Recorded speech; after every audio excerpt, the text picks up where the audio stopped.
السلام علیکم ورحمۃ اللہ وبرکاتہ۔ محترم ناظرین، مہاراشٹر کے شہر اورنگ آباد میں بینائی سے محروم ساجد نامی ایک طالب علم نے محض 18 مہینوں میں قرآن پاک کا حفظ مکمل کر لیا ہے۔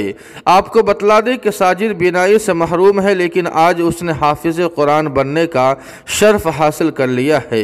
مدرسہ اتبان بن مالک میں محمد ساجد کے اعزاز میں منعقدہ تقریب میں علماء کرام نے حافظ محمد ساجد کو مبارکباد پیش کی اور اسے اعزاز سے بھی نوازا ہے۔ مدرسے کے ذمہ دار انور خان نے بتایا کہ مراٹھواڑہ کے پربھنی سے تعلق رکھنے والے محمد ساجد کی عمر محض 17 سال ہے۔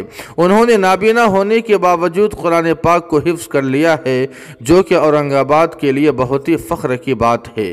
حفظ کرنے والے محمد ساجد نے بتایا کہ وہ ہر روز کم از کم 2 آیت یاد کرتے تھے۔ اس طرح سے 18 مہینوں میں پورا قرآن پاک حفظ کر لیا ہے۔ حافظ محمد ساجد دینی تعلیم کے ساتھ عصری علوم بھی حاصل کر رہے ہیں۔ انہوں نے اس سال 10ویں بورڈ کے امتحانات دیے تھے، جس میں انہوں نے کامیابی حاصل کی ہے، اور ان کا کہنا ہے کہ 12ویں پاس کرنے کے بعد عالم بننا چاہتے ہیں۔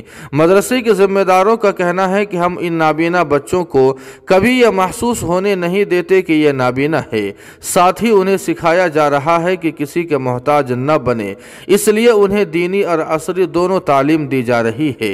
ناظرین کرام، دعا فرمائیں کہ اللہ پاک مدارس عربیہ کے تمام طلبہ کو علم نافع عطا فرمائے۔ جی ہاں ناظرین کرام، آپ سے گزارش ہے کہ ان طلبہ کی کامیابی کے لیے دعائیہ جملہ ضرور کمنٹ کریں، ویڈیو کو لائک اور شیئر کر دیں، اور قاسمی جی کے کو سبسکرائب کرنا نہ بھولیں۔ والسلام علیکم ورحمۃ اللہ۔